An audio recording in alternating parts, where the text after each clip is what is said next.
Hey, everybody, it's Zane and it's Kevin. We're super excited to be here with you guys today, and we are ready for you guys to throw dollars at us for our content marketing expertise. All joking aside, online marketing is getting bigger and bigger. And so Zane and I wanted to jump through a couple of the different hoops that influencers, content creators, et cetera, are creating in the world of healthcare.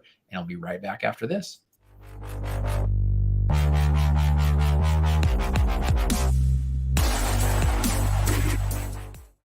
So that you guys know how good Zane is. Literally, when I'm doing the intro, I noticed that he was not live streaming. And as an expert content marketer, he got his stream up like that in 2 seconds and is ready to rock and roll. Zane, how are you, buddy? I was hoping you didn't notice that, but I'm doing good. That shows how diligent you are. That's right. Got to keep that eye out for you, buddy. How have you been? What's been new, man? I've been good. Living the dream, loving life. Can't complain. How about yourself? I'm just mesmerized by that shirt. I just think you look rather dapper in that today. It's looking good on you. Are you taking the wife out for a hot date or anything? No. I don't know. I just found this shirt this morning. So sorry to your wife for putting that out there. I'd please apologize to your wife. No hot date, but maybe I pressured into one later. No. I had a client meeting this morning, so I was like, you know what, let me put on a collar shirt. Love it. And also I'm meeting you and the rest of the audience, so I thought, let's throw in a collar. Yeah, I wanted to feel like it was for me, and I appreciate that. Fantastic. So I think looking fantastic was a way of thinking before, Zane, like about marketing and online marketing in particular. So just to walk us through some steps, one thing that you and I saw right off the bat, and it's very expensive, was celebrity marketing. And so trying to find an already publicly recognized individual to market content. So for example, there are folks that are celebrities, actors, athletes, etc., that were marketing things that they had no idea about, but they were not living in those worlds, right? They were marketing on healthcare. They were marketing on finance, all of these things that they weren't a known expert inside of. And so that was a big push, really expensive. And then we saw this shift over to influencer marketing. And it was just like a massive, like meteoric roar that people are starting to become influencers, right? Like that was a literal career. But there's some wane, when it came to everybody's appetite for consuming more influencer marketing content, because it felt very canned, right? You basically have like the brand saying, this is what we want you to say, this is what we want you to show, etc. And then it became more and more like a general advertisement. It wasn't as unique or individualized. And now we're seeing another trend, that I think a lot of us are actually participating in, if we know it or not, but developing content related to our expertise. Like we're individuals living in this world, talking about things we have a decent basis of knowledge on and are continuing to learn inside of. And those folks are becoming more and more desirable for folks to go after, find, and leverage for their companies. My question is really this, Zane. I talked in generalities there. How do you feel like in the healthcare world, what are we seeing when it comes to influencer marketing, creator marketing? Like what are you seeing and noticing for trends and any tidbits? Yeah, I've been thinking about this quite a bit recently about influencer marketing. So influencer marketing, yes, I think it's coming down, but it's still pretty good. Like if you look at like Ryan Reynolds, like their exits, what's happening with Prime Energy drink, like what they're doing, but it's not like as crazy as it was maybe like 5, 6, 7 years ago when like Instagram was going nuts. Right. But content marketing is something. So that's one thing. So I've been wondering like what influencer marketing looks like in healthcare. And I think that we kind of had a conversation. I think we kind of already have it in the sense that, drug companies are, you're going to talks, you're getting paid to talk about certain things, whatever. You're a key opinion leader and you're telling people like, hey, this is better than this and so on and so forth. And you're hoping that it has some scientific backing on it. But what I do think what I think is really I think it's still pretty untapped right now is content marketing for a lot of digital health startups. Like if I had a digital health startup or even in healthcare in general, like content is what is pushing people to buy whatever, come to you, whatever, because you need to build a certain trust or a certain brand, right? And if you look at your own personal habits, what are you doing first of all, right? You're trying to find somebody you trust, whether it be an influencer, whatever it happens to be, or especially when it comes to healthcare, you're looking for information, right? Like when you type in something, you get like, you always get Mayo Clinic, you always get Cleveland Clinic, you always get like Medscape. Those are usually the top hits of it all the time. That's Right. because they have shown over a period of time that they can be trusted and whatever, and they have a brand that people recognize and identify with, right? And I think that the same can be done for a digital health startup. So if you're a digital health startup, I think that if you're trying to drive traffic to you, obviously, you have to market it some way. But I think content marketing is a good, I shouldn't say easy, because it can be a little difficult if you don't have the right team or you're not doing the right things. But it's a very low hanging fruit that I think a lot of people don't take advantage of. Well, when you say low hanging fruit that folks don't take advantage of, why do you think that is, Zane? What do you think the barrier is for a digital health startup or any other startup, looking and saying, we want to make a name for ourselves in this industry?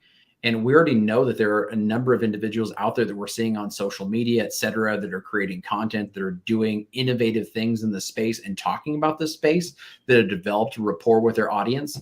Why do you think connecting the dots of we need to connect with these content creators and make this something that can be actionable? Why do you think their minds don't go there? I mean, I would say that it's like the rest of the world, right? I think like we're on LinkedIn right now. I think they say like 98% of people just come and don't post anything. And I think that we normal, not normal, but like, well, let's say normal people, they just, they don't think about it. A lot of people have like, it's not something that you're used to doing. You're not used to like creating content. I think people get caught up in trying to make everything perfect and this and that. That's what got me a lot for the longest time. And also, I think it's not a standard channel of marketing, right? Because like with content marketing, it's really hard. I mean, I shouldn't say it's really hard. You can definitely make a connection between, okay, this many people came through this article or whatever. But I think most of us get funneled into the standard marketing channels, right? Whether it be social media or influencer marketing or paid ads or whatever it happens to be. I think that's where most of the marketing push goes into. And if you're a startup, you have to kind of pick, right? You already are pretty lean. So are you going to go with something that may or may not work? Or are you going to go with something that has been tested if you can work the right things in there? And then I think that's probably why I'm obviously don't know, but I think a lot more people are getting on the content marketing bandwagon. Like it doesn't have to be like articles, it can be podcasts, it can be all these things. You can connect with people in different ways. And I think I think companies are starting to realize that. And also it's a great way to build a brand. Like, if you're a startup and, it doesn't have to be your CEO or whatever, but like somebody higher up in the company, the more people know about you as a person, the more they're going to trust you. And I think that's just innate in nature, right? And not saying like you're trying to be a celebrity or anything, but if you come on and you're creating content that is thought provoking, may not even necessarily be about exactly your product, right? HubSpot's a great example. I mean, they're not in healthcare, but for the longest time, anytime you had a CRM question, sometimes even financial questions, really anything, they would show up all the time. And now they're a privately owned multi-billion-dollar company basically on the back of content marketing. And they're a great example of how to do content marketing really well. NerdWallet is another one that I think is a fantastic example of just when you were thinking about something, they already had something written by someone that had some research behind it, some additional graphics, representations, link outs. Like they were fairly robust in their overall data procurement. And I feel like that's essential, to building that brand trust and just always being a reliable resource. But the question I was asking you about, like, why don't they move into content marketers in the very beginning? I would really wonder this, Zane. Do they connect the dots on the analytics that are already available? Now, when it comes to marketing in general, sometimes you can feel like it's a black box, like you're just throwing your money into the wind and you're hoping that it lands a few individuals. So with that thought process, you have to recognize that cold email, cold calling, like a lot of these things like have statistical margins on how well and how impactful they're going to be and how many individuals you can reach. And then looking at some of the other avenues, like how can you measure, like how can you look at the metrics of connecting the dots between, you see Zain, you love what Zain is doing. It's like, okay, he's really an interesting thought leader in this space. How can I leverage what Zain is doing to benefit my company? And then being able to give someone, instead of an influencer and saying, hey, Zain, I want you to talk about this, you allow Zain to be able to talk about what he's already good at talking about, and then give some knowledge to him about your company and be able to connect the dots back and forth, and then leverage his analytical insights of how well those have performed. So in terms of payment mechanisms and models, it's really interesting because you and I were just laughing about, there was a creator, like a recent creator, that signed on Kick, another social platform, $100 million contract, which was larger than LeBron James's $97 million contract, which, there is a lot of belief in someone that was on another platform, which is Twitch, for this example, bringing them over to your location and wanting to bring their followers with them.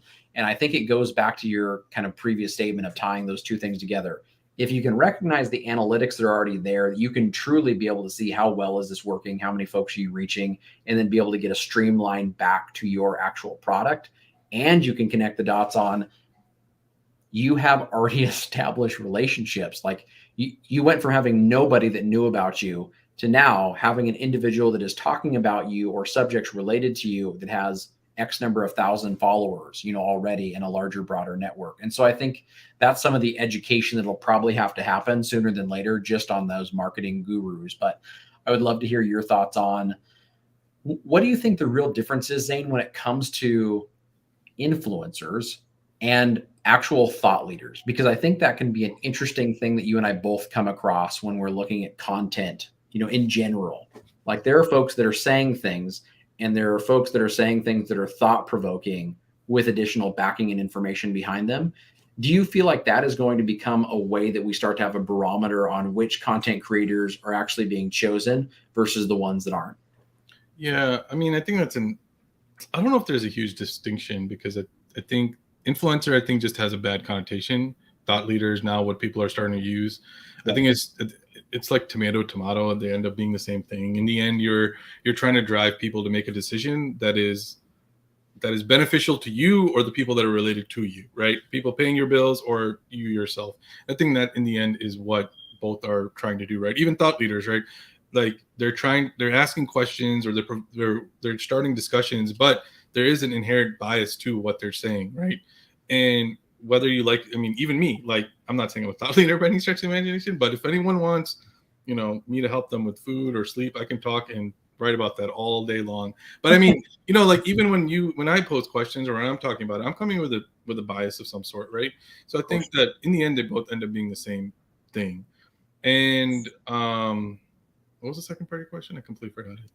Well, with them, when it comes to the quality of content that's being put out, you and I are both saying this, I guess, to give a little background for the audience. There's a big push inside of digital health that if you don't have the ROI evaluations, if you don't have a return on investment, like here's what the marketing, efficiency is of your product, and here's the clinical efficiency of your product, really struggling. In fact, we're seeing a lot of them close up shop that had, billion-dollar evaluations because they're struggling to answer those questions. I'm posing the exact same question onto content creators. Like, do you feel like there is a barometer for how good content is? Yeah, I think that 100%. I mean, your content, you have to bring value to others with your content. I think that's another reason why it's a hard thing to do. Is content creation is you are giving stuff away for free for a very long time until you see the value of it come back to you. And that's a hard road to start on, especially if you're not making any money, right? But if you're bringing value to people, kind of like NerdWallet, right? NerdWallet, HubSpot, we both brought those up. I remember like Googling credit cards and things like that, and NerdWallet, and they had banger after banger in articles. And the thing was, they did it in a way where they took a very complicated thing, made it simple to read. And I think that's another thing that people overlook, is a lot of those blog posts and things like that are not like thousands and thousands of words. They were like a couple of paragraphs that just got to the point, and then they just linked to other things back and forth. And I think that's one thing that us in the medical community get really stuck up on, is like, oh man, we need to throw everything in the kitchen sink at people. And most people will just click away because they're just looking for They asked a question in Google and they just want a yes no answer or just a generic answer. Like for me personally, like again, look at exactly how you interact when you're searching for things. When you put something in Google, Google gives you those like those like really short answers, right? Most people, including myself, I'm assuming, are just clicking on those carrots, looking at the answer, and be like, oh yeah, that makes sense, and they move on, right? Yep. Or now with Bard that they have now, or Bing with OpenAI, Yeah. whatever that AI engine says, boom, they're done. So like that's what you have to. That's what I tell. Like that's what I try to tell people is like, don't try to reinvent something. You use this stuff all the time. How do you consume content? What kind of content do you like? Like if you don't know where to start, just start with yourself. You are the audience. There's other people like you out there. So Yeah. just start creating content for yourself that you enjoy. Like for me, like I haven't written a newsletter in a while. I'm hopefully getting back to it. But if I can't read my newsletter without being somewhat entertained and learn something, Yep. I scrap it. Like if it's boring me, then I'm not going to put it out. That's it. Like that's how I started. Like if I can entertain myself with my stupid jokes or memes and still get the point across, then that's what I put out. If it didn't, then it was. There's been a lot of newsletters that have been cut on the floor because it was just too boring or too long, or even my wife couldn't sit through it. Like that's a good barometer for me. Like my wife can sit through it as she's correcting all my terrible English. Then I know it's a good one because she doesn't come from a healthcare background. If she can give me a synopsis of what I told her and she can generally do it well, then I know that's a good starting point for me. Yeah, I love that there's some things that I think are really interesting. So if you are out there and you are thinking, I want to be a content creator, like, and I want to be really good, I guess we'll give some of our insider secrets, Zain, on stuff that has worked for us previously and we've seen work for other companies. So personally, usually the most successful content that I've created, the ones that have done well, have been thought-provoking content. Usually things around like, here is something or a situation related to an individual controversy or issue that I have taken within the profession that I feel like here is a solution to it, or here are questions we should be asking, right? So that kind of thinking is able to pose something, but providing all of the solutions and all the breakdowns and all the details never is effective. Like literally, everybody talks about, well, that's clickbait. Yes, it has to be. Like literally, our thumbs control life today when it comes to online usage. So if you are not in the first 40 characters of what you're putting out, making someone stop and think, then you have failed on your post. I mean, it's brutal because everything else could be absolute gold, incredible information, but that, everybody tries to downplay like clickbait. Well, guess what? Clickbait is a skill. Like you have to get really good at it. And that's one thing I guess I'll plug in. The other thing that I think is kind of interesting is HubSpot, NerdWallet. And then some of the things that I've seen you and I both do, Zain, that are more successful, they've looked similar. Like if you go and track the things that you've done, people see or they catch something and they go, oh, that's a NerdWallet article, or oh, that's a HubSpot article, or oh, that's something Zain's posting out, because they connect the dots to, I've seen something he's done before and I've liked it, so I'm going to read it. And if they can recognize it by the way that it looks or flow or feeling, like the way it emotes, as they're kind of scrolling down, there's another element to be able to connect the dots on. What do you have, bud? Yeah, no, everything you said, that first line, if you're doing like a social media post, that first line needs to make people stop. It can be inflammatory. And my thing is like, you need to be clickbaity, but you have to develop, you have to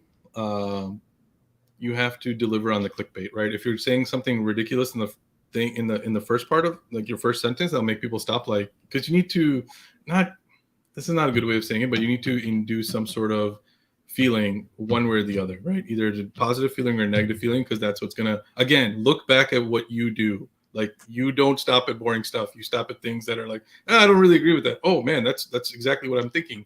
And it's not, and I'm not like somebody who like says you're against me or with me. Will start with something crazy and then kind of work my way down from it. And personal stories are great. Using my own personal stories and saying like, hey, this is what I went through and this is what it is. And then the other thing is like, if you can get somebody to read like the first half of your post, if you can make it interesting, that's why I like to start with stories, because generally speaking, people like stories and they'll kind of just, they're trying to figure out what happens at the end. If you can get them through that first like 30-40%, you pretty much have them for the rest of the post. or the article or whatever. So that's like really focus on like that first half of your thing. And then once they're in it, there's like, it's kind of like a sunk cost fallacy, right? Okay, I'm already in deep. Let me just finish it off. And definitely make it worth their while at the end, right? Like definitely answer their questions, whatever. Yes. Because like you said, they might not come back, but that's generally my thought process when I'm writing or whatever. And it's been relatively successful for me. And I'm not really that successful, but I'm just saying, like, I noticed a difference when I started changing my viewpoint, changing my way to what I just told you, to where I was just like, just trying to put stuff out there. Like, I don't know how to explain it. Yeah, it just works better. So don't worry about being clickbaity. If you deliver on what you are, if you deliver, it's not necessarily clickbait. Like that's what I want to look at it. I think that is the fun piece, is if you are a true, like, you're a thought leader, right? Then your clickbait is great because it brings someone into a thought leader for you to be able to give them hopefully an epiphany moment, right? Or something that connects some dots for them. And I think that can be really meaningful. The other piece is, it may sound simple, but you need to know your stuff. Like, you need to be really good and know a lot about what you're talking about. Like, being a thought leader doesn't mean that you can pretend to know what you're talking about. Like, you have to have a pretty good understanding and depth of understanding, because the conversations that happen on social media, just to give a little bit more insight, I know we're getting up on time, but it really is like the algorithm cares about interaction. So if you are putting out content and that content then creates some kind of buzz in the first, like an algorithm on LinkedIn, for example, lots of social medias follow this, but you're like top 100 individuals, it'll automatically send it out to your top 100. And if they don't respond to it favorably, then it'll decrease how much further it's pushing content out. One way that it will push content out more favorably is if inside of the conversation, when someone posts a comment or something else, it's engaging. So there's multiple pieces of that conversation that you're going back and forth with individuals.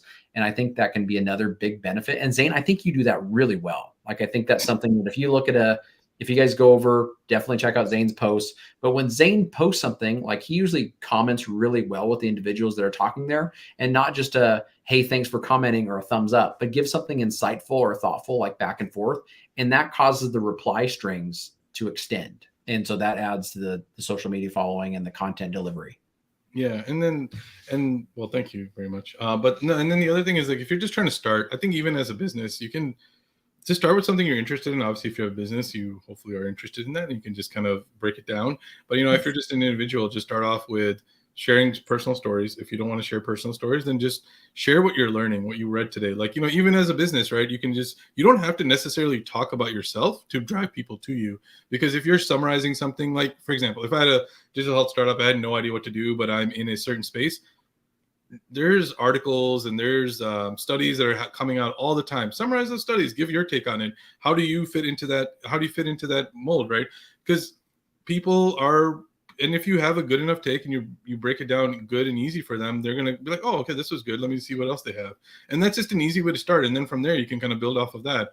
And then you can, and that's how it works. It doesn't have to be overly complicated. You don't have to be something you're not. And that's the other thing too. Be true to what you are, what you want your brand to be. If you want your brand to be fun, let it be fun. If you want your brand to be serious, then let it be serious. Don't try to be a serious brand, but then have a fun content side, because those two things don't really match.